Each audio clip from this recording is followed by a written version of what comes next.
Hi everyone, welcome. Yeah, let's get started. So this is welcome to the Stop by Peace Buying weekly community meeting, community webinar. This is our, I think, 78th of these. We basically started doing these online meetings as when the pandemic limited our ability to meet in person. Before that, these meetings were our weekly community meetings at our home base and at the LA Community Action Network in Skid Row. And those are our meetings where every week we would, they'd be open to the community, and we'd do our kind of strategizing, research, analysis, scheming, plotting together. And so we transitioned to doing them online and have been kind of over a year been in this format. So this is, I'm always bad at remembering which one's which, but this is the third Tuesday, which is our general coalition meeting.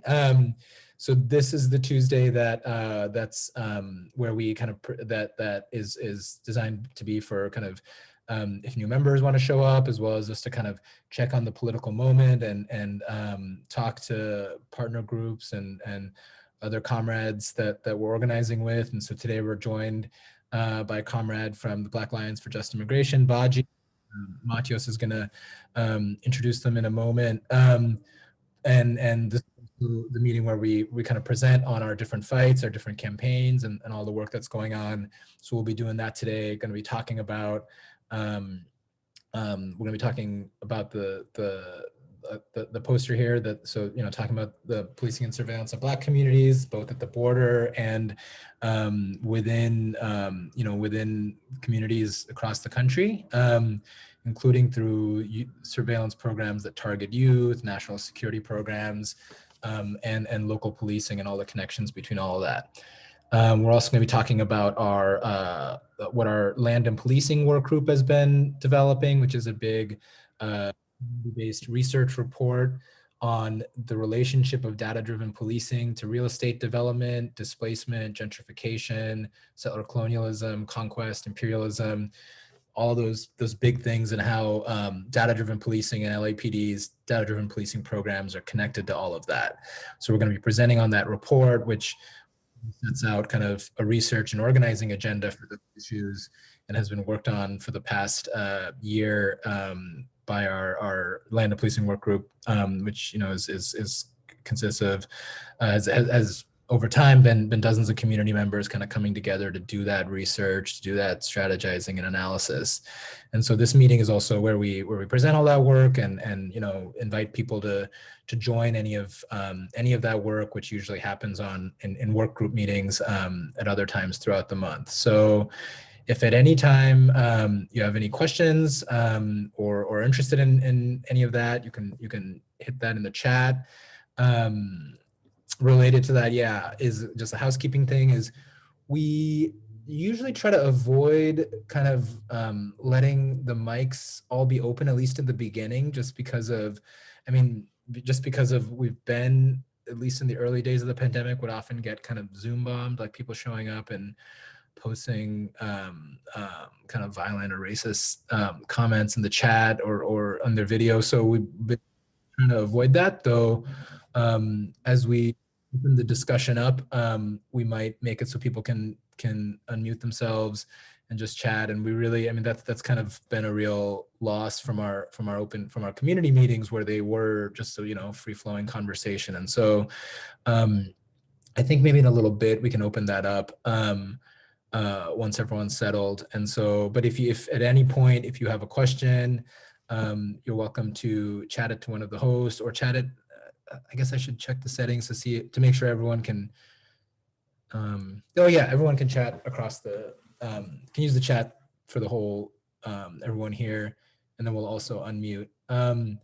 So yeah, I think those are our housekeeping things. We have, as I mentioned, we have some guests here. We also have a couple different members of our coordinating team, which is the kind of central group within the coalition that helps facilitate and organize work, including Nini, Matios, Tiff, Chella, yeah, I want to make sure I'm not missing anybody, but yeah, so those are our coordinating team members over here. So feel free to hit us, any of us up if you have questions or want to get involved in any of the work we're talking about today. So I think we're going to start I'll pass it to Nee, who's going to walk us through our grassroots self-defense principles and the zine we made on those principles. So yeah. Hey y'all, my name's Nee, she, her, aya pronouns. I'm gonna share with y'all the statement of principles. That's something that we are trying to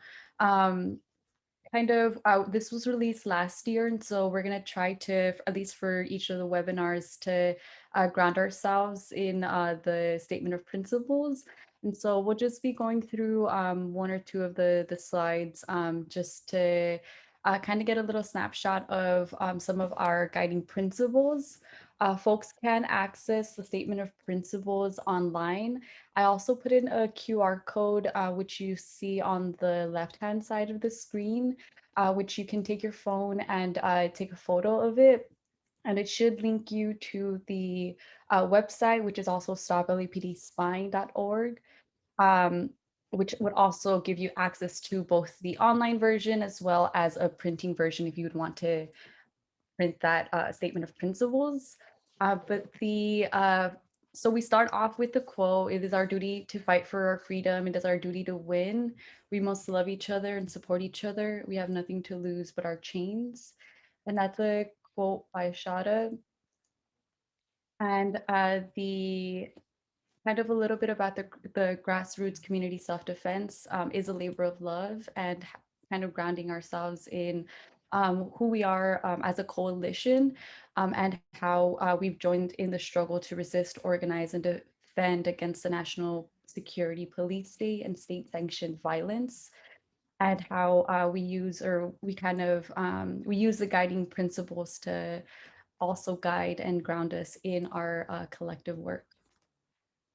And I'll pass it on to Matthews, who's going to introduce us into the first part of the webinar for today. Thank you so much, Nee. And I love that you kicked it off with some Assata Shakur. That's a quote those of us in BLM are very familiar with, or anybody who's been in the BLM action. And yeah, hey everybody, my name is Matthias with the Stop LAPD Spying Coalition. I use he, him pronouns, and I have the absolute delight of introducing my dear friend and comrade, the Los Angeles organizer for the Black Alliance for Just Immigration, Maraky Alemseged, who's going to be talking to us about the work BAJI's been doing, the surveillance and policing of Black migrants, and some more. Maraky, if you wouldn't mind hopping on the mic, introducing yourself. Yes, of course. Thank you, Matthias. Hey, y'all. My name is Maraky Alemseged, but Maraky is completely fine to the Western tongue. And I use she, they pronouns. And like my comrade said, I am the Los Angeles organizer for BAJI, the Black Alliance for Just Immigration. Thanks so much for having me join y'all today. Thank you. It's such a delight to have you here, like I said. And yeah, so if you could maybe kick us off by telling us a little bit about BAJI, how BAJI got started, a little bit of history about your work. Sure, absolutely. So BAJI got started in 2006 when a group of, Black migrant religious rights leaders and racial justice advocates got together and sort of realized the pressing need to take action in support of Black migrants and, specifically in advocating around legislative policy that supports Black migrants. And so that's how BAJI started in 2006, and it's what is the word I'm looking for? There's been a bit of an evolution of BAJI since then, and our focus is still very much so primarily though on the maintenance and sustenance of Black migrants' lives in economic, social, and political realms. So that's really been BAJI's focus since its inception. So we're so grateful that a Black immigrant-centered org like BAJI exists. Lord knows you guys have had plenty of wins and are fighting on all ends. We had the delight of supporting y'all's Until We're Free Coalition National Week of Action. Could you tell us a little more about that week of action? Any current fights you have going on? Yes, absolutely. Thank you so much for asking. So yeah, this past week, BAJI got involved in a National Week of Action, and that was very much so in response to the current administration's active targeting and attacking really of Black migrants, particularly Haitian migrants, given the crisis that we all saw take place in Del Rio at the US-Mexico border. So what this week of action was really just a rallying cry for all community members across the nation to use whatever platform, whatever power, privilege, and voice that they have to uplift the voices and the long-standing work that directly impacted Black migrants have been doing, and also Black migrant-led organizations have been doing for years, which were really to uplift the main demands of stopping deportations, right? Stopping deportations of Black migrants and putting an end to Title 42, which we know to be a racist policy that targets Black migrants, and granting humanitarian parole to all Black migrants at any border, any Black asylum seeker, right? And putting an end to racist policies, again, like the Title 42 and like the racist metering system that happened during the Obama era. So this National Week of Action that was from October 11th to the 17th was really just a way to continue to get people to be involved in whatever creative means that they could, whether that was putting on an action, a webinar, or creating a petition to your local legislators so that they can continue to urge the Biden administration. Whatever it was, we wanted people to get creative and be in support of Black migrants. So that's what the National Week of Action was. And remind me what you asked me just following that. I just asked for some information on that, and that was informative. I'm reminded of a chant you did that I really liked, which was "Where in the world is Kamala?" So the wheels on the bus go round and round. And so we know we're not going to vote our way out of freedom, but it is, I think, if you could talk to us about just how things haven't really changed under the Biden administration, how even I think Biden's pick for CBP, Chris Magnus, is also in support of Title 42, or at least has defended it, the Trump era legislation you're talking about. Mm-hmm. Yeah. So just really, talk about the disappointment. I mean, because that's really what I see it as, is an administration that banked on and very much so depended on the votes of Black community members, particularly Black migrant community members who make up so much of the US, in order to become elected in office, and then come in office and do the exact opposite of every promise that you made that ensured the votes that put you in the place that you're in. It's a disappointment, but it's also not surprising because this is the work that they've been doing for their own political careers, right? So we're not surprised, but the disgust and disappointment continues, as it always has with US administrations. Yeah, totally.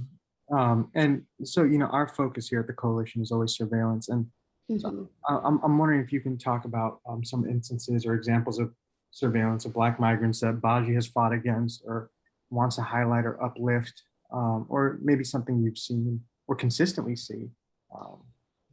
Absolutely. I want to say that I feel like surveillance happens in a lot of different ways, that the US criminal and legal system finds a way to make happen. I think that there's an incredible amount of investment going into criminalizing Black communities, regardless of crime rates. And I think that's a form of surveillance, because we know that when we have more police in the streets, we then have more surveillance of our communities, more targets on our backs, and more deportations happen as a result of that, right? And so we know that financial investment can be a form of surveillance. Financial investment into enforcement can be a form of surveillance, because from 2017 to the 2020 DHS fiscal year budget brief, we saw budget request increase from $40.6 billion, which is already insane, to $51.7 billion. So that $11 billion increase has not only separated Black migrant families and incarcerated and deported Black migrants, but we also saw an increase in the amount of contracts and collaboration with DHS and police and other local law enforcement agencies. So again, we know that when these budgets increase, ICE takes that money and pours it into local law enforcement, and then that's now anti-immigrant money is being used to target all Black people in these communities. So, you know, if you view surveillance as a process of social control that's being used to undermine and target marginalized communities, especially Black immigrants, then you can view surveillance in so many ways. So yeah, you can view it through budget decisions. You can also view it through, you know, a Black trans sex worker who's walking the street and being surveilled by police officers, and then are being put into a system of criminalization for the work that they do, right? And then that leading into deportation or incarceration in detention centers or prisons. You can see, you know, surveillance in the fact that a lot of Black migrants who have been put into detention have been in this country for 20, 30 years. And so in order for them to become deported, or in their cases, police end up surveilling their lives and their communities to see if they can find one negative thing that they've done to build a case against them so that they can remain in detention or end up being deported. I mean, there's just, the instances go on and on. We can talk about, you know, CVE and PVE programs, which I feel like we might talk about later too. And those are also funded by, you know, federal level. And so they're poured into our schools and are now surveilling our youth in mass. So I think when it comes to the power of the government in being able to surveil, and the police in being able to surveil our communities and our people, it's not just with Black migrants. And when it affects immigrants, it affects all Black people. When it affects Black people, it affects all immigrants, if that makes sense. Makes plenty of sense, and that was beautifully said. Thank you so much, Maraky. I know we're kind of limited on our time with you, so I just want to ask if what are some ways we can plug in with BAJI's work right now? What do y'all have going on that we can support with? Right. So the best way to get tapped in with us is to stay connected to our Twitter. I believe our Twitter is our most active, but also all of our social media. So @BAJI tweet is our Twitter, and our Instagram is @InstaBAJI. And so you can stay tuned into what we're doing on there, because what we're currently doing now is continuing the fight on these reconciliation bills and trying to make sure that the administration, you know, does not necessarily listen to the parliamentarian, and does what it needs to do to ensure a centering of racial justice in its redistricting bills. So stay tuned to see more information on how we're getting folks tapped into that. For sure. And if folks have any questions, I dropped, go ahead and send them to BAJI tweet on Twitter or InstaBAJI. And then Maraky, if you also have an email address, maybe folks can send some questions right over there. Absolutely, typing it in now. Great. Feel free, please reach out. Excellent. So, thank you so much, Maraky, for that input. And yeah, and so just thinking about, this is a neat little segue to just how, you know, as Maraky was saying, CVE and PVE are used to surveil on Black immigrant youth and Black youth in particular. And kind of this, the DHS has used the war on terror to leverage and facilitate the surveillance of Black youth. So I'm gonna call on Akil, who heads our War on Youth Working Group, to kind of talk about what that looks like, what communities are targeted, how Black youth are targeted. I'll pass it along to you, Akil. You're muted, family. Oh, there we go. Sorry, I couldn't unmute earlier. Hi, everyone. I'm Akil from Stop LAPD Spying. As Matthew said, I do help to facilitate the War on Youth working group or fight, along with Nadia from Stop LAPD Spying Coalition, as well as Celine from Palestinian Youth Movement. And I just want to be really brief with this because there's so many more important topics to talk about, or in additional important topics to talk about in this webinar. But I just wanted to say that we kind of start off, we also want to take a long view of what led up to this CVE programs and how the origin of even the sort of like going back to COINTELPRO and the targeting of Black Muslims when it includes the Nation of Islam and Black Muslims from going back to the 40s, 50s, and 60s. There was actually, targeting of them as being hateful even back then. The idea that Black nationalism or even religiosity or basically autonomy and creating your own schools, creating your own knowledge and histories was considered to be, was recast and stigmatized and criminalized as a form of hatred, and then ultimately as a form of terrorism or as a national security threat. And if you go forward to the advent of the countering violent extremism programs, we see that the three pilot cities between LA and SoCal and Minneapolis and Boston are all cities with very historic Black Muslim populations, as well as Black Muslim immigrant populations. And as we sort of predicted, or as we, you can predict if you look at history, the CVE program, especially in Boston and Minneapolis, specifically targeted Black migrants and Black Muslims.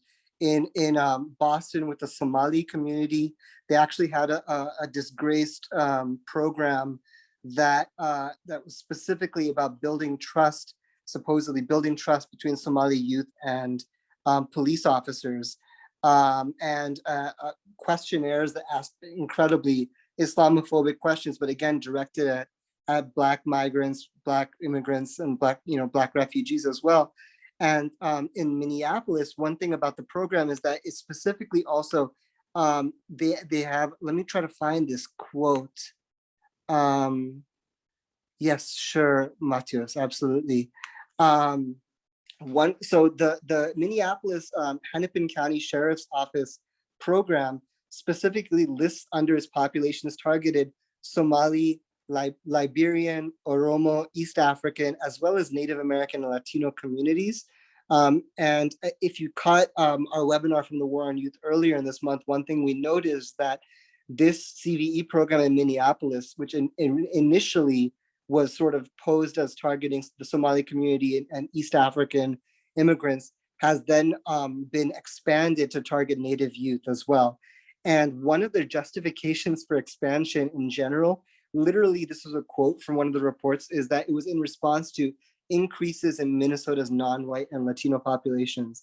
So this is just, adding a little bit to justification or like evidence, I guess, to what Maraky was saying about how immigration programs and these surveillance programs that first and foremost target Black immigrants and Black Muslims ultimately get expanded to target a broader range of people.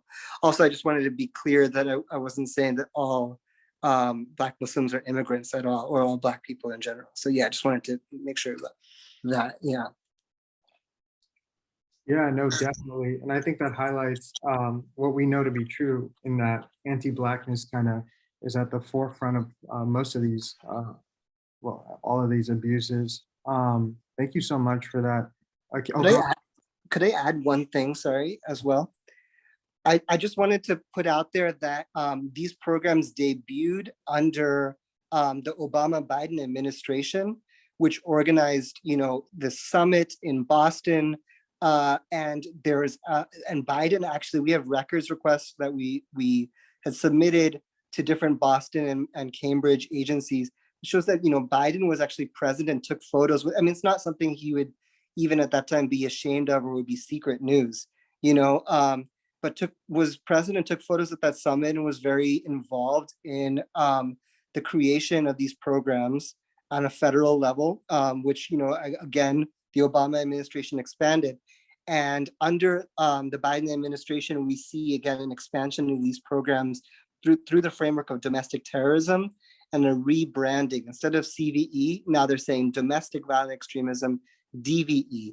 And under these frameworks, it's emerged over and over again that the majority of the people, or at least a huge disproportionate number of the people that the Biden administration has been prosecuting under counterterrorism charges have been Black or non-Black protesters protesting against police brutality and murder of Black people.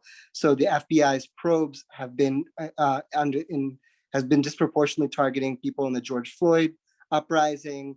And then news very recently is that they're seeking terrorism charges on 2 activists who were arrested for property damage, which I bet other people here know more about. But I just wanted to highlight the specific complicity of Biden and before that Obama in the proliferation of these surveillance programs. Yeah, thank you so much for naming that, Akil. And yeah, so I just I very quickly want to open it up to any questions folks might have for Akil. Feel free to drop it in the chat as I wrote over there, or I think Shakir was saying folks have unmuting capabilities, so do feel empowered to unmute and share.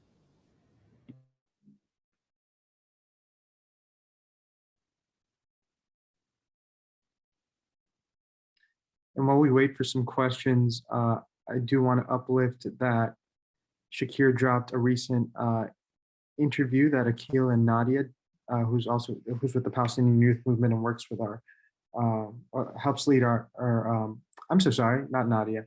Akil and Nadia, who's the other head of the War on Youth working group here, did with Science for the People, and an essay we wrote on 9/11, on the 9/11 anniversary, and anti-Blackness in the National Security Police State. Both are remarkable reads, and folks should check it out.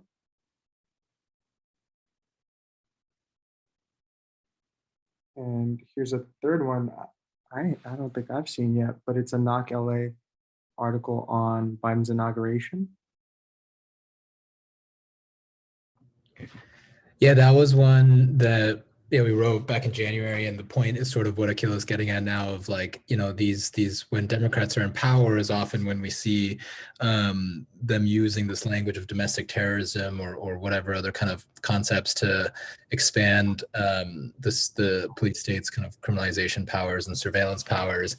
And and even the experience of Haitian immigrants kind of reminded me of this too, going back to in the 90s, it was the Clinton administration that not only passed the 1994 crime bill that we've been talking about, that put so much more funding in the hands of local police, that created the Office of Community-Oriented Policing Services, which is like just a funnel of money for community policing to local police. But also the immigration legislation of 1996 that really restricted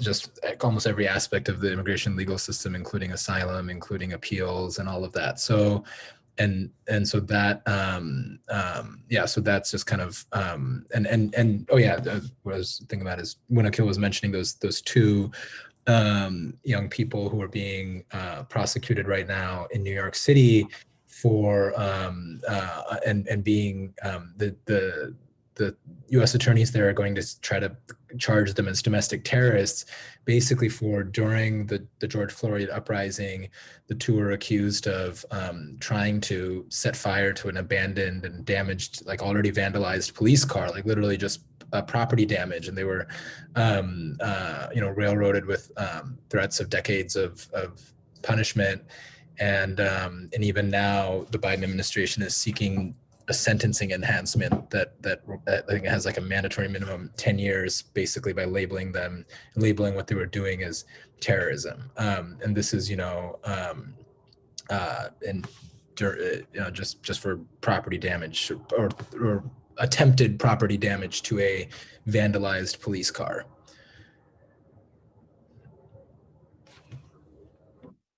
Yeah, that's tragic to hear, and sets a frightening precedent for those of us that want to show dissent against state-sanctioned violence of any sort. It's just another example of how they try to stifle that attempt at accountability. I just want to check in with folks again to see if anybody has any questions for Akil. Oh, okay. So Audrey just dropped in the chat. Are there local fronts on which you're fighting against CVE, PVE, as well as on a federal level, such as in our schools? I know there was pre-COVID.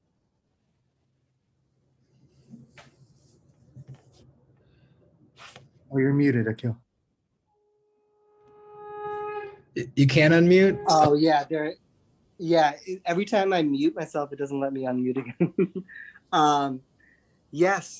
If you're interested, please send us your email. We're meeting tomorrow virtually at 6 p.m. And we meet every third Wednesday at 6 p.m. for the War on Youth Working Group. It has been a challenge to figure out how to organize in this state because of wanted to make sure that we're keeping everybody safe too.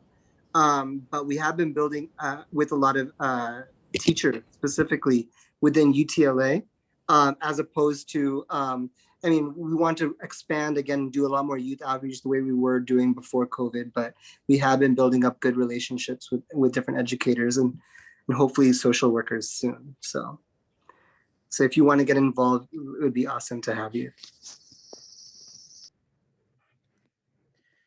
And Akil, that victory in the past included blocking the grant from the federal government to the city for these CVE funds, right? So that's what you're referring to? Yes, exactly. Yeah. So that was a big effort that included a lot of different organizations: Stop LAPD Spying Coalition, Palestinian Youth Movement, Vigilant Love. There was a legislative fight that was done by some of the different legal advocates. Sorry, not legislative. There was a legal fight that was done by some of the advocacy groups. And then there was, very importantly, a UTLA statement signed by the teachers union that really did a huge amount to sway the mayor into ultimately rejecting that grant. However, LA has received, as of the latest round of targeted violence and terrorism prevention grants, they've received, I think, there's now 4 more grants to the LA area, one specifically to LAPD and one to the county of LA as well. So there's still lots, unfortunately, to fight against. That was a great question. Thank you so much, Audrey. And that fight continues. If folks want to plug in, they can email us or you could DM us your email address and we'll plug you in with those meetings. I want to see if anybody has any more questions. I think we now have the capability to unmute. Sorry, I sent a public message instead of whatever.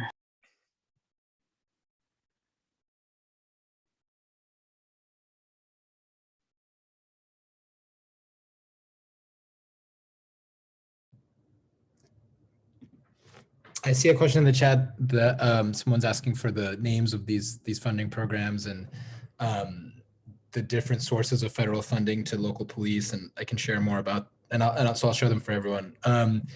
But just kind of one thing to highlight is that COPS program that I mentioned, the community-oriented policing services that funds local police to hire, for hiring and other purposes, that came in the 1994 crime bill that Biden wrote and has always kind of, been really proud of. And he, in his first budget, doubled the amount of COPS funding for local police departments over the kind of highest levels of the Trump administration. And we know, and this is kind of thinking about the connections between policing and imperialism and colonialism that different people have been talking about today. And that is in that interview of PYM and South by spying, is one of those grants we uncovered in our research into LAPD's community policing programs, that one of those grants even specifically required for the local police to hire only veterans of, it said, veterans of post 9/11 combat. And then those veterans, coming from imperialist kind of war in Iraq and Afghanistan, were then deployed specifically for these community policing programs that were piloted in, at the time they were in Housing Authority, so the LA Public Housing Authority building. So, and then used for kind of, community policing, which as we've been uncovering in our research and organizing is really sort of a strategy of counterinsurgency to surveil the community, to kind of map out community relations and networks and neighborhoods, and to kind of do propaganda deeply embedded in the community. So, and then, so I'll put the names of some of those programs in the chat in a minute. But Akhil, if you're still there, I just have one more, I could ask a question about, some of what I was just saying, which is just, trying to flesh out more this kind of relationship to colonization and imperialism. I mean, you were talking about how the programs, the CV programs across the country and in Minneapolis are now, expressly and directly naming and targeting indigenous youth, as well as different migrant populations. And we all know that that's kind of what policing has always been tied to, the enforcement of apartheid, the enforcement of racial segregation, of racial domination and imperialism. Can you talk a little more about, and I know this is what, the interview they all did, but the targeting of indigenous youth, of Black migrant youth, kind of really make that clear, but just even more broadly, like how are these programs tied to colonization? Absolutely, and I'll try to weave in a little bit of what Matthias was sending in the chat. I think one thing that we at the coalition really hold as, one thing that clarifies a huge amount and points us to the need of abolition is this understanding of the US as a settler colonial squatter state on other people's lands, on land that has been forcibly taken and continues to be conquered and reconquered, and where they keep on pushing people off of, or there's all this forcible sort of control of movement as well. And I think that the reason it's important to hold this understanding is because when it comes to CVE, one of the things that we start to see, especially from liberal administrations, is the sort of the velvet covered glove, or whatever, velvet covered iron glove. I don't know what the expression actually is, but this idea of surveillance and policing through social services and through access to through much needed or desperately needed resources. And that includes things like education or mental health. And ultimately, these resources, which are, human rights or just basic necessities that all of us need to thrive, are then sort of taken away from populations, but then given back to them with this, thank you for that clarification, but given back with so it's like services in one hand and a gun in the other. And we talked about this a little bit in the defund surveillance working group, but one thing that happens with CVE is that they specifically target refugee populations, especially, and the idea that whether you're seeking counseling for trauma, whether you're seeking, welfare programs, etc., that that there's money available, or there's at least some modicum of relief, as long as it's through these systems that will ultimately be coercive, or at least inviting people to then surveil and report on each other. And I think the other context that this comes up in is sort of this global constant battle of counterinsurgency that the US is waging, whether in kind of hot wars or in places where they're trying to, because ultimately it's a system that is inherently unstable. You have a tiny percentage of people with a vast amount of the world's wealth and power and land, and because of that, there's this constant need to repress, whether it's individual expressions of rebellion or whether it's organized rebellion. And in that context, one thing that really emerged is this idea of radicalization theory. And that is a theory that says that there are certain people or certain communities that are on a pathway to violence, and therefore it's important to surveil them, to find out what behaviors or risk factors or indicators kind of show that they're getting closer to this moment of violence, and then ultimately either intervene with, again, social services, or ultimately to suppress, to incarcerate, to kill, etc.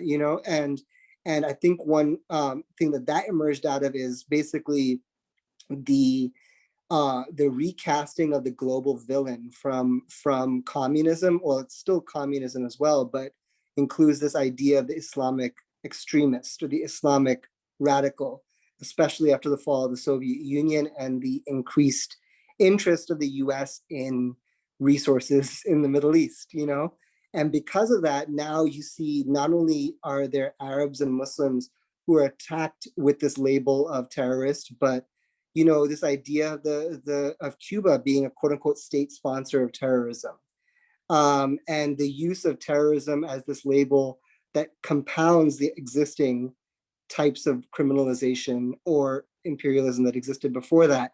So when it comes back to the US and when it comes back to liberal administrations, they're looking around, and there's this idea that there's all these people who are on the verge of rebelling in some way because they know that there's something unfair about the situation.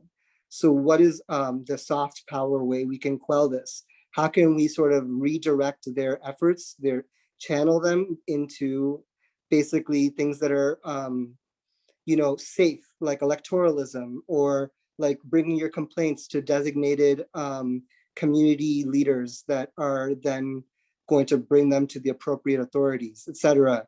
And this is all, something that's represented very clearly in the counterinsurgency field manuals that the US has even written that are publicly available. And it's part of constantly trying to reassert and get this false sense of legitimacy, because they don't have any legitimacy, so they're trying to build something on top of that foundation. And then the last thing I'll say is they in order to basically hide the inherently racist ideology behind this, is this new sort of this continuation of basically eugenics and race science, which is basically how can we decide scientifically who are the people who are the threats? How can we use proxies for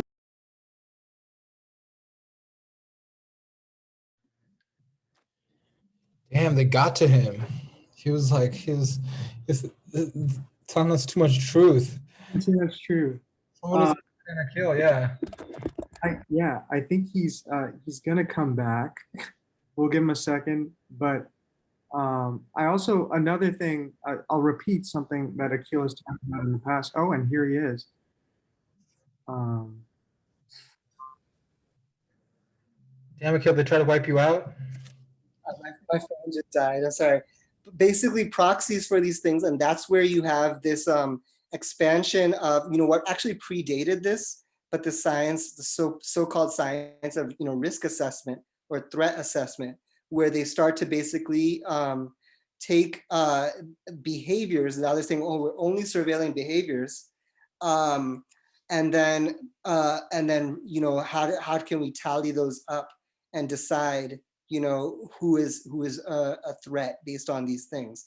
So that has been a huge trend that we've seen in the world of CVE and TVTP, to the point that a lot of times now the FBI and the DHS are not even saying, don't even necessarily have like this is what the researchers here in LA ultimately suggested, not to have an explicit CVE program in LA, but fold basically this idea that you're surveilling for these things through an existing sort of ideology neutral like framework for deciding who is a threat of perpetrating violence.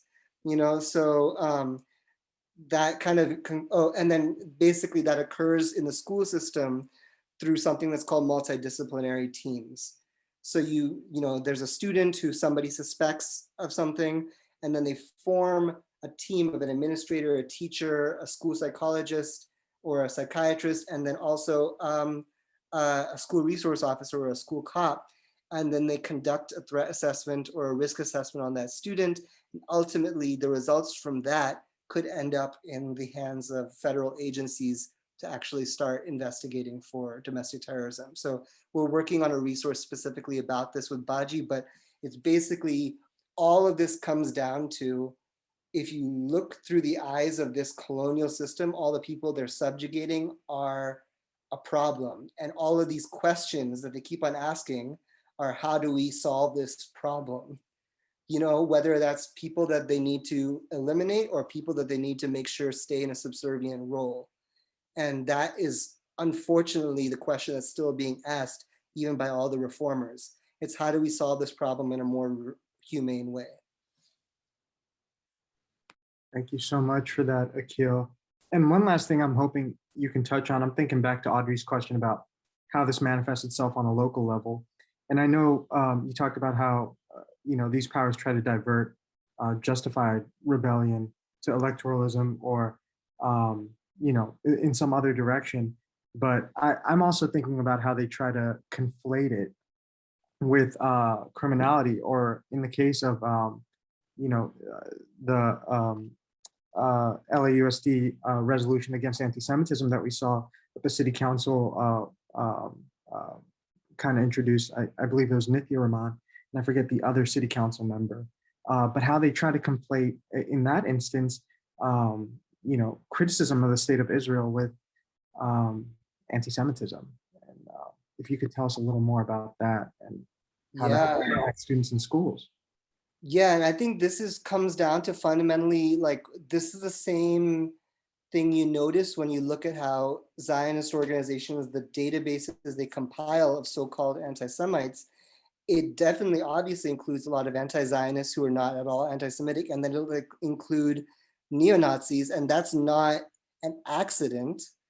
That is explicit in order to make sure that they're equating the two in people's minds, and it's what an offensive equation, but it's also a strategic one, because if they just had the Students for Justice in Palestine group at NYU, they would not necessarily be able to claim the amount of false legitimacy they claim. And I think that it's not just a strategy that people use with Palestine, although I think it's probably most obvious with that, but it's also, we were told by, kind of an inside source at LAUSD that the person who was involved on an administrative level, and this is not something she may have done in bad faith, this is something that she might have done in good faith, was very concerned about violence towards queer and trans students, and thought that basically these sorts of PVE programs, preventing violent extremism programs, could use the school policing system as a sort of a way to protect marginalized or vulnerable students.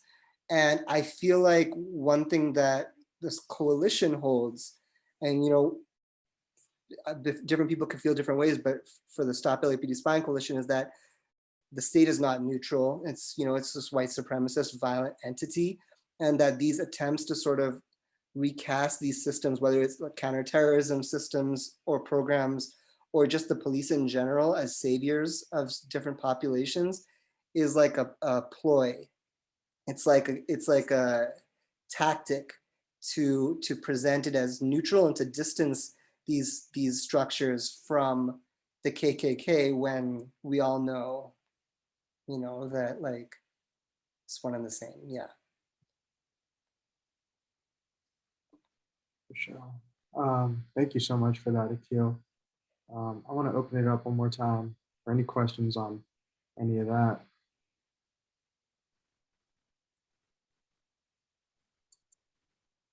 Yeah.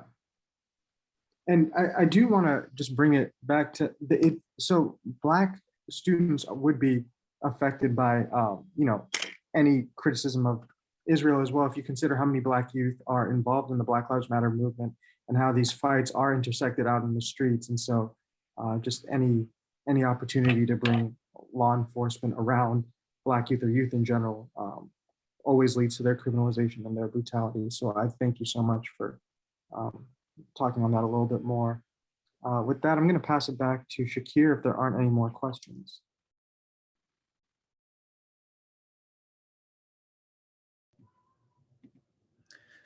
All right. Yeah. Thank you, Akil. Thank you, Matios. Thank you, Maraky. Yeah. So I think the next thing we were going to talk about, which is really related to everything Akil has been covering about the relationships of local policing to settler colonialism, to conquest, to U.S. imperialism, is our work group that focuses on the relationship of policing to displacement and to land. And kind of that work group grew out of our organizing against LAPD's predictive policing programs. And that campaign, our organizing in that campaign succeeded in dismantling those programs, forcing the city to end the Operation Laser predictive policing program. Laser stood for Los Angeles Strategic Extraction and Restoration, which was this program of kind of criminalizing locations and speculatively, predictively criminalizing individuals. And targeting them for extreme policing and surveillance, which just, you know, when Akil was talking about kind of eugenics and the use of like data to kind of criminalize people's behavior and to categorize people, and then through this program, I mean, as I said, the title literally had the word extraction in them, and it was called Laser because the creators of the program would compare it to medical surgery and say that this program is helping to remove tumors from the community, just like a surgeon kind of operates on the body. And so that kind of, when we think about the legacy of eugenics, which was, you know, a very kind of a very influential American science developed in the United States and then eventually adopted by Nazis and kind of exported. You see that direct lineage in programs like this that are all about using data to kind of extract, you know, members of our communities. So I'm gonna share or pass the mic over to Tiff, who is helping to lead and facilitate our land and policing work group to talk about the report that we're doing that's coming out soon. That it's slated to come out in the first week of November. That's all about these connections to displacement and gentrification, as well as community policing, which is what Akil was covering, talking about counterinsurgency and these efforts to kind of treat police violence and police brutality and occupation and cruelty as just like the problem with them is just that the community doesn't have enough trust in the police. And so what we need to do is just, you know, convince the community to trust police more, when obviously the reason that people have this distrust is just naturally because they've experienced terror and violence at the hands of police. So Tiff, do you want to take over and talking about the land and policing work? Yeah, awesome. Thanks so much. I hope folks can hear me okay. My name is Tiff. I use they and them pronouns, and I am going to keep my camera off just now. My Wi-Fi is notoriously bad, and just going to keep it off if that's okay with folks. Really glad to be joining. I've been with the coalition since 2016 and have been just very deeply involved in our fight against data-driven policing, against predictive policing. Our group, our fight, does meet on the 4th Tuesday of the month. We do have working groups as well. Anyone is welcome to join us there. And yeah, as Shakir said, we're going to be launching a report that comes from that data-driven policing fight that's going to be released this November, very soon. And what I'll do right now is I'm just going to talk a little bit more about what is in that report, kind of how it came about, what some of the major themes are, where folks can look for it. And also we won't get to it yet, but we also wanted to, what we'll do perhaps after I go over just a little bit of that is share with folks the cover of the report, and also just we have a few different working titles that we've been discussing over the course of writing it, and we would love to get feedback from folks as well on some of those.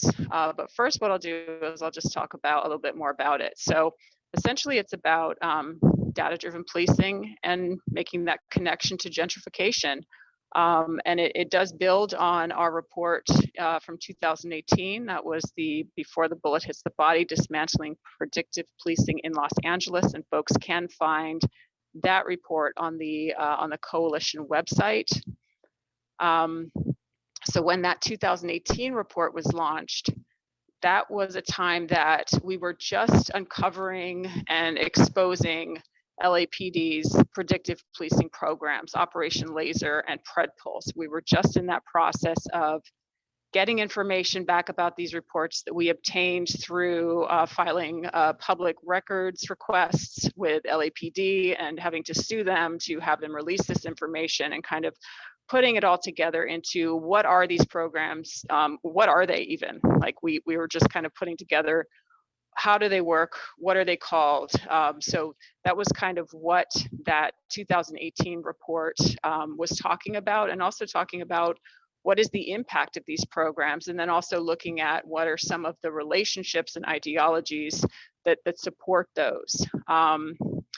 So, and Shakir did mention it already, but for folks who may not be familiar with data-driven policing or predictive policing, it essentially is just any of those policing programs where police are gathering information or data, using any bits of information about a community or about a location or about a person, and then using that to make an assumption about that person.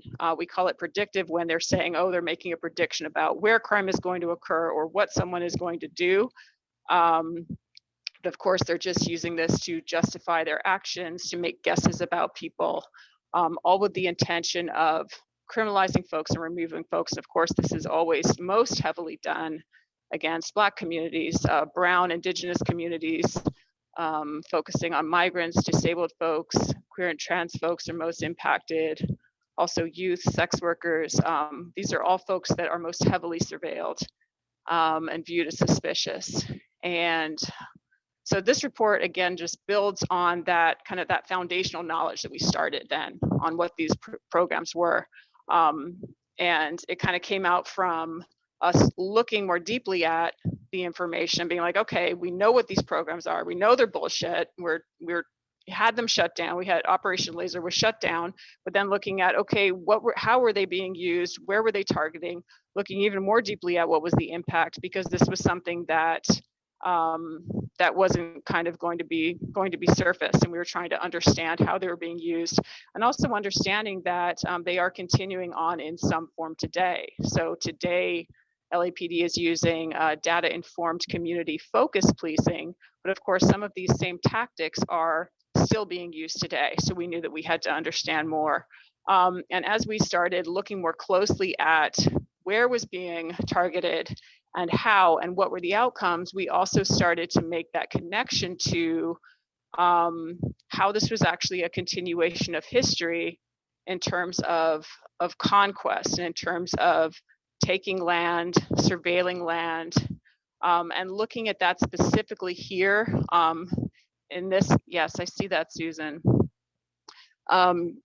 Looking at that specifically here in this this place that we call Los Angeles, originally belonging to the Tongva people who were violently displaced and dispossessed of their land. And we also put it in that context here in Los Angeles of the history of segregation and of racialized policing of folks, of Black families and Black neighborhoods, and how folks have been denied that opportunity to accumulate wealth and to own land. Looking at data-driven policing within that continued history of folks being denied land, being criminalized, being moved off of land, all for the purpose of white wealth and continued colonization and continued white profit and domination. Yes, how do you fight this? Yes, well, that is something that we will get to. And so we're looking more deeply at that in the report. We kind of, there are 6 different sections of the report. We talk about the history of displacement in Los Angeles. We talk more about the development of data-driven policing and kind of how that was rolled out. We look at how that was tested in different neighborhoods. Specifically, we look more deeply at the community of Skid Row and how this was very much has been a testing ground for the use of different police technologies, the use of ordinances to patrol folks, to displace folks. And we also look at how it has been used in the Crenshaw district of South Central Los Angeles. And then we also started looking at, okay, well, who is collaborating with police on this? It's not just police acting alone. Obviously, there's a whole network of folks that are profiting from this and that are holding this up as well. So we started looking at what are those collaborations, what are the communications, and who is profiting and who stands to gain. So those are that's like the premise of the report. And then as far as our intentions, it did start out as a brief, which is something that we sometimes find kind of funny because it's now like, it's quite a long report. It's a very legitimate report. But it started out as us doing this research and then being like, okay, well, this is really interesting and powerful, but we really need to be, sharing this out with folks more and getting feedback from folks. And so it kind of started as, hey, let's put together 10 pages to be like, hey, this is what we're looking into. These are some things we're learning. Do you want to build with us? We'd love to get your feedback on this. We'd love to get your input. It just started out with that purpose. And it remains that purpose today, as we're wanting to be sharing this information with the community. It is it's an invitation to build together with us. We're going to be releasing this report on the 8th, but this is really just in the whole process of doing it. So much more information has come out. We learn new things every day. So it's really just a process of sharing this information with folks and continuing to build together as we fight to dismantle these programs, to defund these programs, and to kind of take away that, just expose these programs for what they are. We always talk in the coalition about desensationalizing the narrative, and something that we really saw, as always, as we look more deeply at these data-driven programs is, how they have this cover of being, we're doing this data analysis and we're doing this with the data and we're doing that. And when you actually look at what they're doing, how it's just the most basic, it's like a reporting of statistics. It's saying this is how many crimes were done in this area. And then when they're calling out their crime trends and they're saying, oh, this is based on our analysis, it's just this, all you see is this mass racial profiling of entire neighborhoods. And so this is part of our work here, is exposing these programs for the bullshit that they are and for the racist structures and programs that they are. As we know, it is going to be November next month. They are going to be asking for more money for these programs and for police surveillance and for LAPD, as they always do. And so, yeah, this is to be sharing this information with folks and to be exposing these programs and to be asking folks to join with us in our fight to defund and dismantle these programs. So that is a little bit about what it covers and what our intentions are. We also talk more about the role of reform.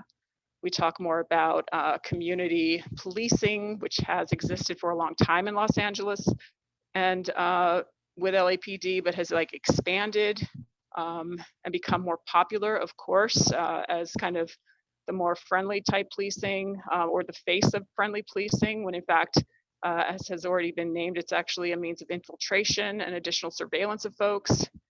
And I think I will pause there and see if Shakir has been heavily working on this as well. So I'll just see, Shakir, are there additional things that we want to be lifting or letting folks know about as far as this report is concerned? Yeah, I can maybe add a couple things. So one is, yeah, we've been talking about the different pieces. There was like the location-based components of these predictive policing programs. There was also the individual targeting. So the individual targeting was what they called that they would, deem in people like kind of going to be committing crime in the future. They would label them chronic offenders and go after them. We've been after the coalition sued LAPD to get a list of like these kind of secret lists of who they were targeting.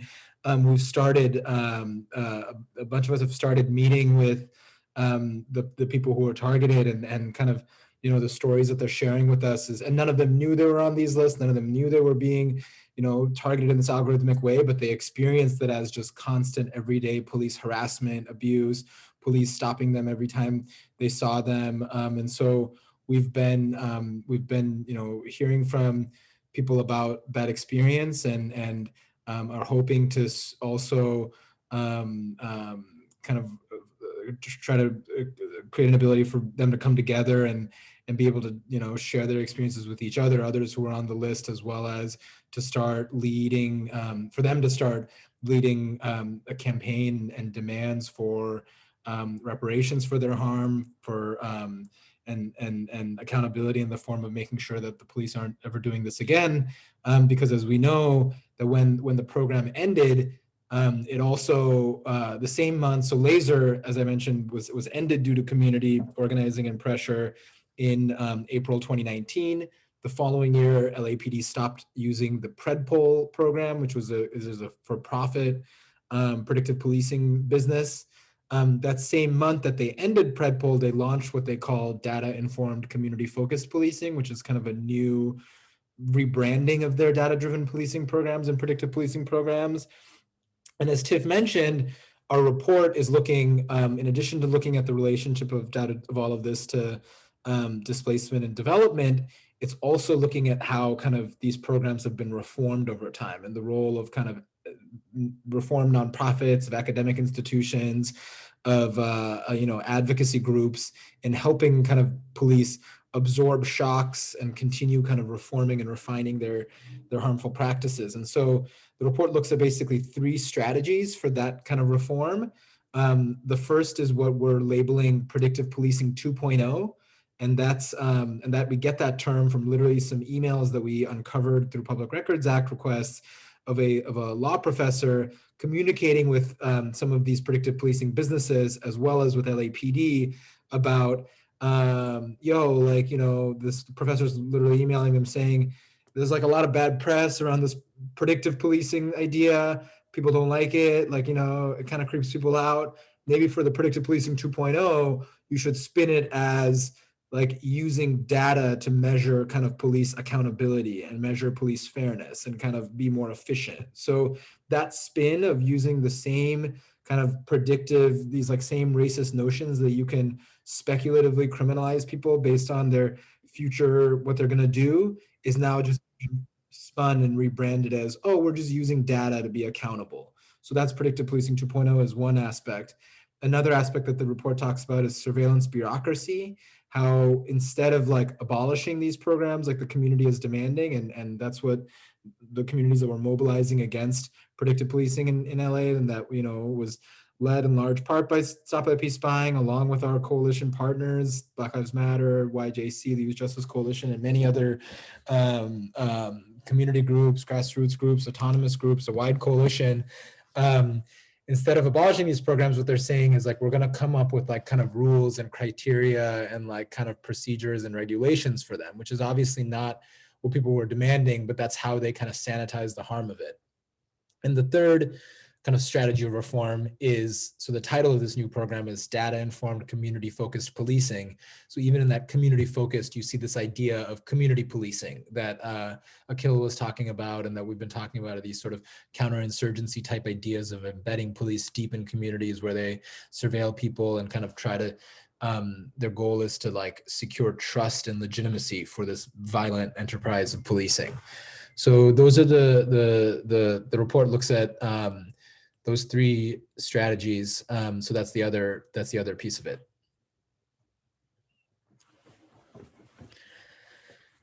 Awesome. Thank you, Shakir. And we should also be asking if folks have any questions as well. Please drop them in the chat if you like.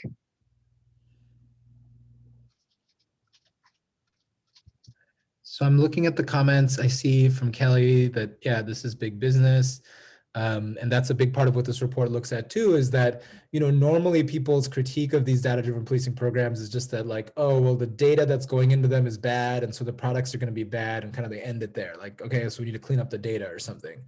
Whereas what we're trying to uncover in the report is like that it goes beyond that, and the role often of big business, including these like companies that are building these systems, as well as the role of real estate developers, like large conglomerates. One kind of big real estate firm that we look at is the CIM Group, which is owns a lot of property. They kind of specialize in buying like distressed properties, which basically, you know, things that are maybe facing foreclosure and stuff due to including this happened a lot after the financial crisis, and then buy those properties, often demolish them and put up like luxury gentrifying type of buildings. And CIM Group is also working really closely with police. Literally in a mall that they own in Hollywood, we uncovered, or really TIFF in their research uncovered that they are literally donating rent in that building to host an LAPD substation, which is where then police, not just police, but also these business improvement districts, which are like a bunch of local businesses and landowners come together to fund like private police patrols, like literally private security, rent-a-cop types, but they can make arrests, and they were arresting unhoused people and bringing them into this LAPD substation. So they're literally in the business of, you know, doing private policing and collaborating with the state. So that's all in the report too, and more. Develop, yeah. I see another question from Ray. And Ray, if you want to unmute and read it, you're welcome to. Otherwise, yeah. Yes, thanks. Thanks for having me. I appreciate this group a lot.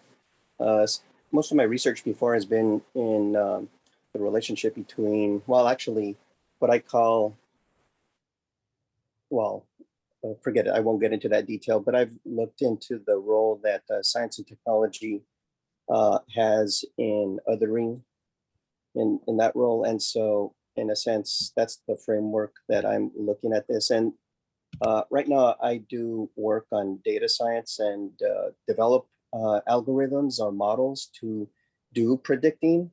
And I know within the data science field, there is a huge push for ethics and ethical use of these models.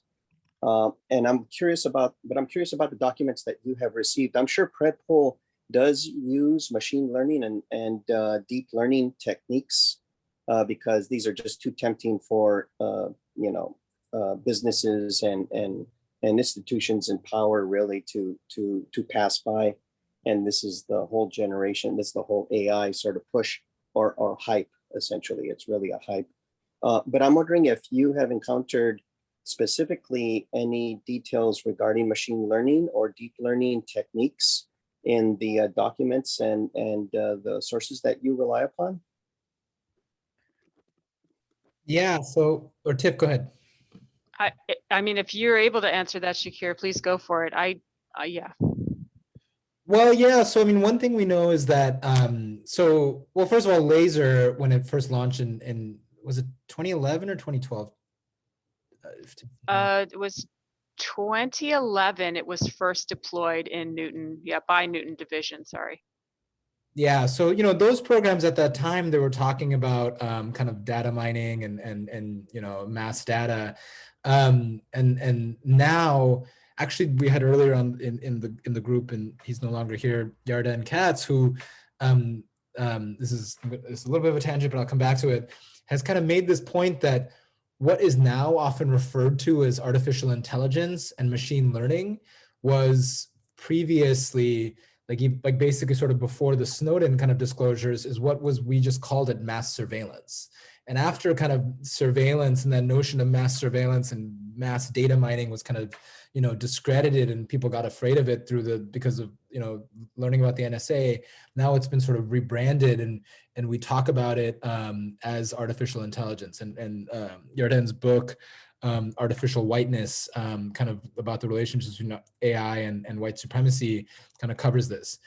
But that's a roundabout, I know. But to come back to the question is, so the laser, they were talking about data mining. It was a while ago. Predpol is a little more based on kind of algorithmic analysis of data sets about the algorithm that they actually applied, I think, was first developed to like predict the future occurrence of like earthquakes or something like that. And then the developers of Predpol, who were a UCLA anthropology professor and UCLA applied math professor, then got like funding from the US military to apply that to like predicting insurgency, like kind of the activities of insurgents in Iraq and Afghanistan.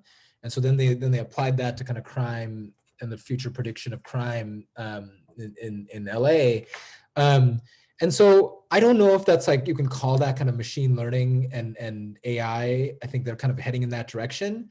What we've been uncovering recently is kind of keeping an eye on these same people who studied, who developed the Predpol, is now they're kind of working with LAPD to do one project that we've seen is to do kind of machine learning analysis of LAPD's homicide, kind of open homicide cases, and which homicide cases they've solved and which are open and remain unresolved. This is a grant that LAPD just got from the federal government and is working on to do some kind of like predictive analysis of like how to solve homicide cases, or like which ones can be solved and can't be solved using machine learning. So that's one. We're also seeing research into machine learning used to identify kind of people's movements, gestures, that kind of thing in body cam footage. So that kind of imaging machine learning is also something we're seeing a lot of. But I think part of the point is like machine learning seems to be, and maybe this is also kind of where you're sharing from your research, is like a term that they now are using to describe some sort of like types of research and practices they've been doing over time. So yeah, we're starting to see that. But if you're interested, by the way, Ray, in helping out with that, we we get like a lot of these technical records and stuff from LAPD, from our Public Records Act requests, both to LAPD, and now we've also been filing requests like this to UCLA. And we could always kind of use help in kind of, trying to dissect and make sense of some of these like this technical language and jargon that they use. Yeah, definitely. Being a UCLA grad, I'd be curious to talking to some people there, seeing what, eyeball to eyeball, get their take on the details, technical details. So that's a possibility. Yeah. Thank you.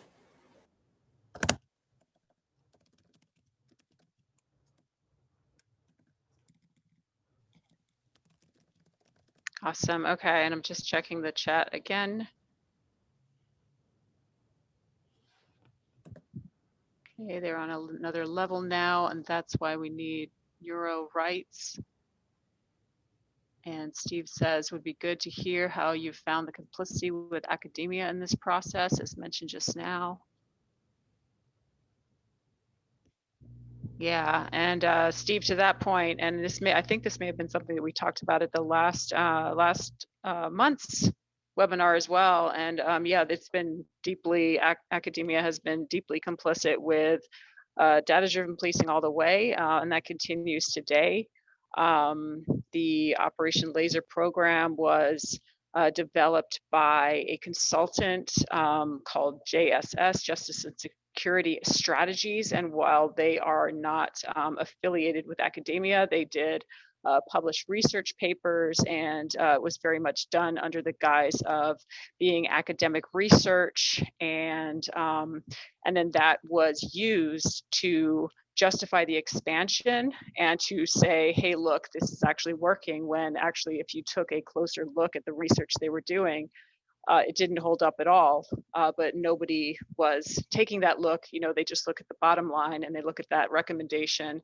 And that is something that we've seen with PredPol as well, and with CSP, Community Safety Partnerships, where they just look at that bottom line, which is UCLA saying, yes, we recommend this. This seems to be successful, without looking more deeply at it, even taking a cursory glance at it and actually reading through to see what is that information, what are they basing that on, what are people actually saying, and kind of just digging a little bit deeper. But it's just using that face of academia and of research to make it seem as though these programs are working, when actually they're really not even showing any results by anyone's measure, never mind the communities.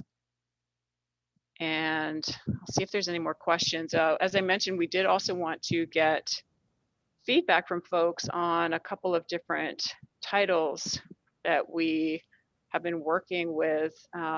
Nee, I'm not sure if you're able to share some of those covers. But essentially, while we've been working on this report, one of the working titles that we had was Whose Land? And you can see the kind of the subheading there, the surveillance and policing of looted land. So that is the title that we'd been working with. And you can also see this is a cover that was created by Nina, and using both images from history, but also some banners that have been used, that were actually created during the course of our fight against predictive policing, is where those banners specifically came from. And also the graphic in the lower corner was used for outreach against Operation Laser.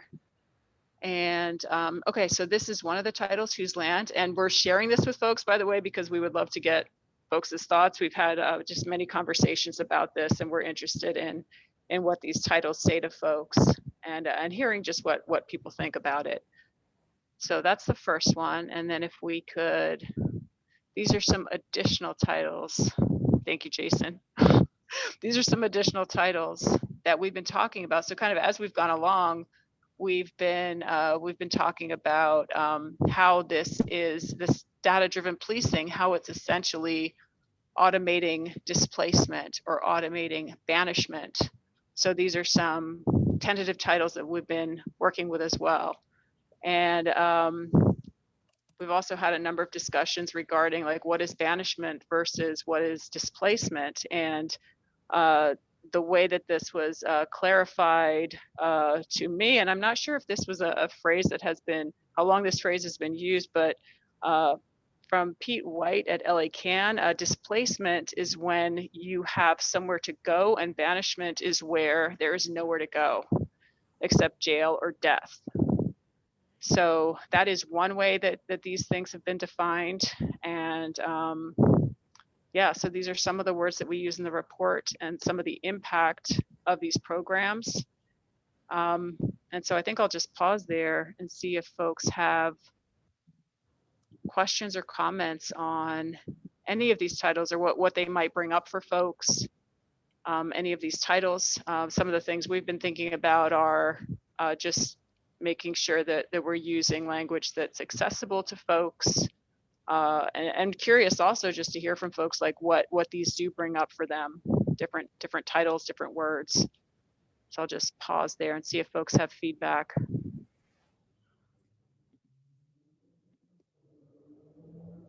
Yeah, and just feel free to unmute and jump in. So that, yeah, the titles that we've kind of been bouncing around are, one is Whose Land, or automating banishment, or automating displacement.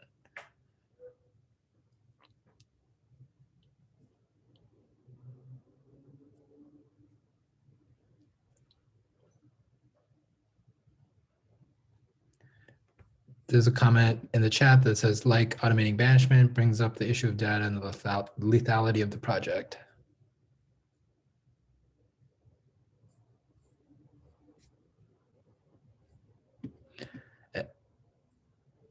And Laura, if you want to speak a little more on that, feel free. I see Audrey also saying normalizing banishment.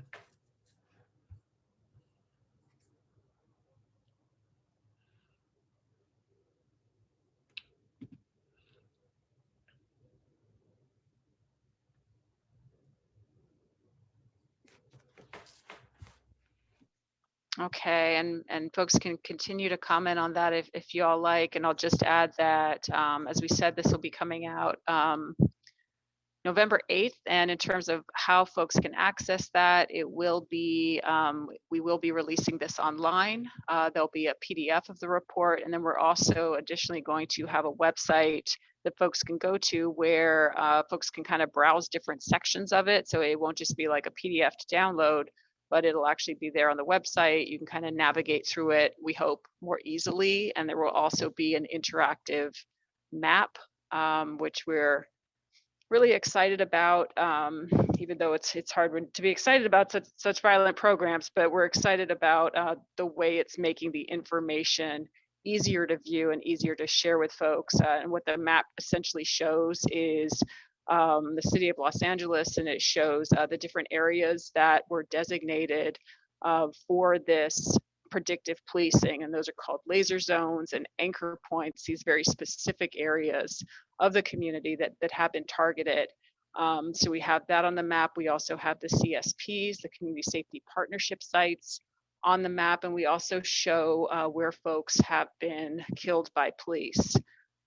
So those are some of the things that are on the map. We're hoping that that's going to be useful to folks just in sharing some of the information about what police have been doing.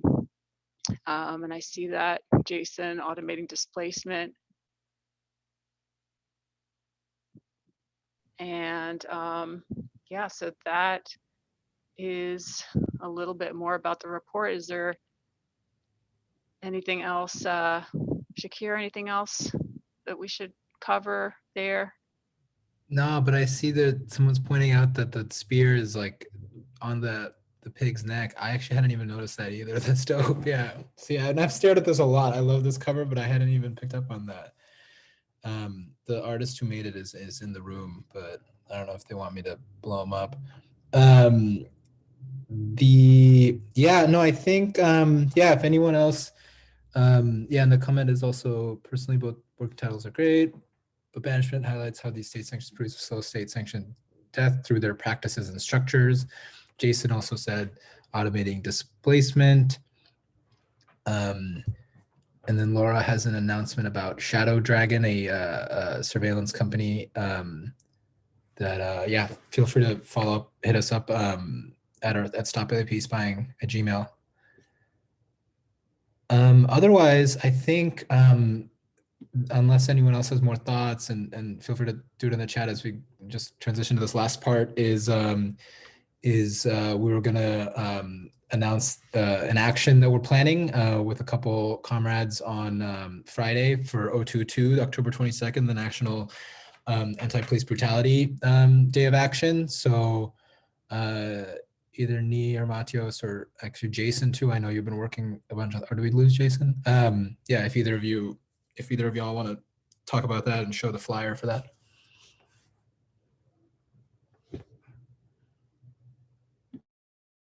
I'll kick it off, but Nii, please feel free to jump in. Yeah, so Stop LAPD Spying met with LA CAN, and in coalition with BLMLA and some other groups, we're planning an action on Friday, October 22nd at 4 p.m. in front of the LAPD headquarters.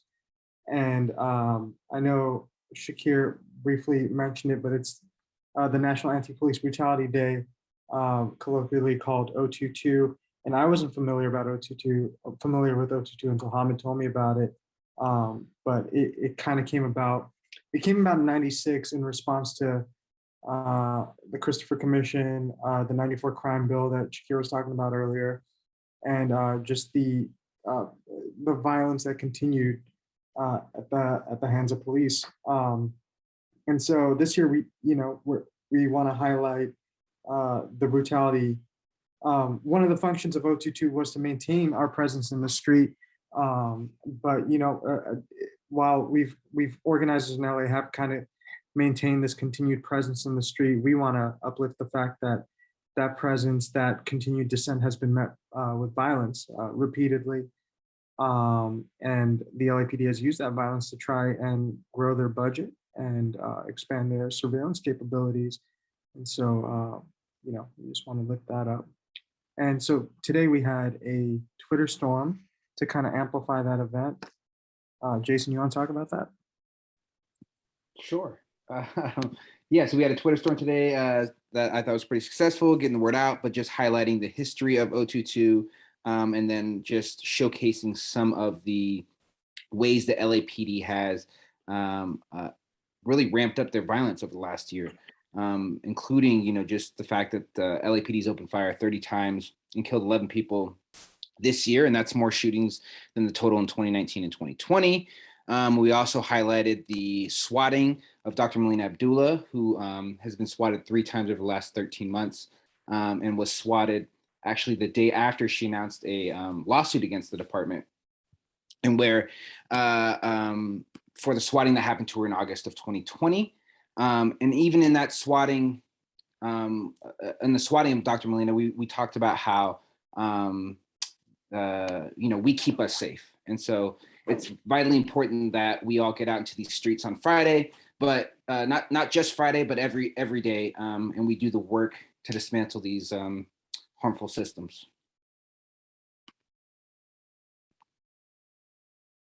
And do you want to tell us a little bit about the programming we've got going on there? What we plan to do? Yeah, so for Friday or for 022, we're planning to meet at LAPD headquarters at 4 p.m. And we're hoping to have the program until 7, so from 4 to 7 p.m.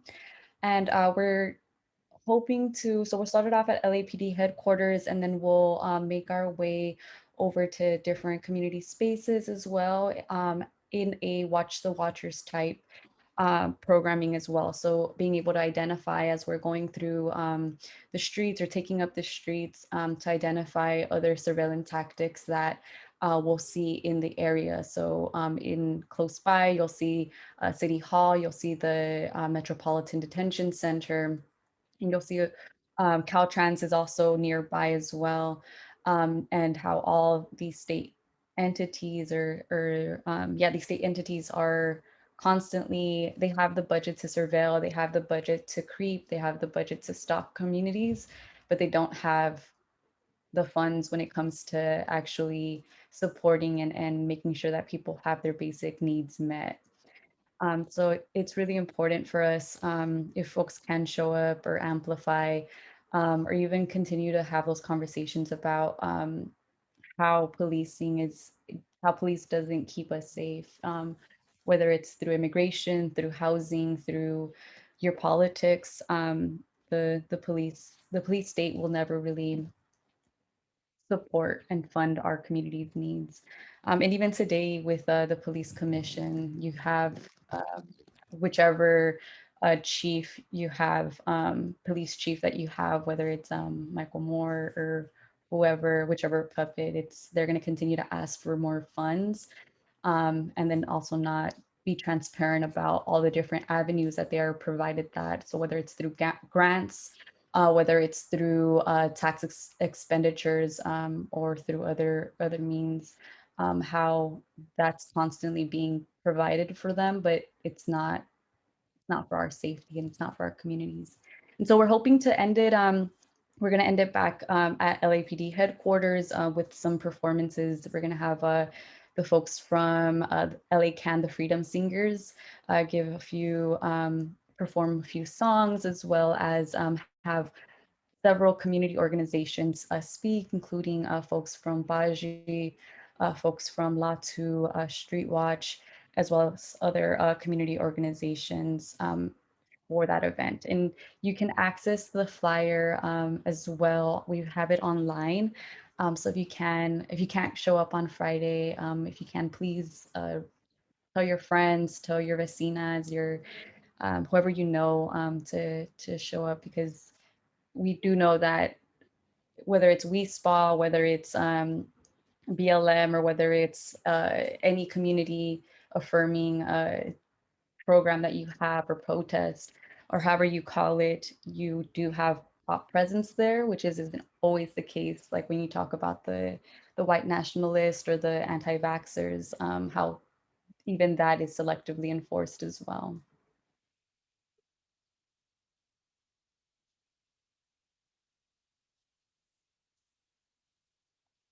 And I'm not sure if I'm missing anything else about the programming, or folks would want to uplift a little bit. Oh, I believe maybe Matios, if you want to speak a little bit about the movie that we're hoping to project at the end of the programming. Yeah, we want to show excerpts. We talked about projecting a film onto LAPD headquarters, and the film or excerpts from the film 41st and Central is kind of what we talked about. And 41st and Central is a film by Gregory Everett about the Los Angeles chapter of the Black Panther Party, and it kind of culminates on their violent confrontation with the LAPD. The LAPD attacked their base located at 41st and Central. And so that's what we want to show. Yeah, thank you, Machios and Jason and Nini. So let's, yeah, so everyone, yeah, please try to show up. We're gonna be there for a couple hours. So yeah, come through, bring people you know, wear a mask. And if you're not able to, please help us try to get the word out. Yeah, any more announcements or anything before we wrap?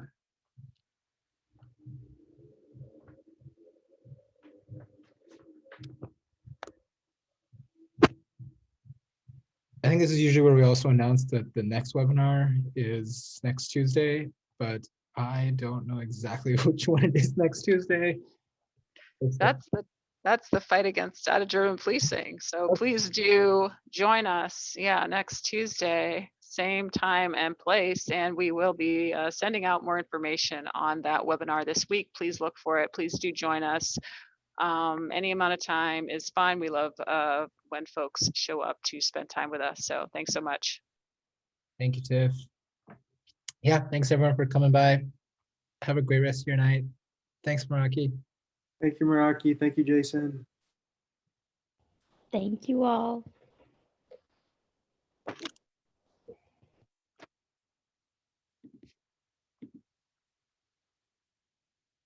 Thanks, Adam.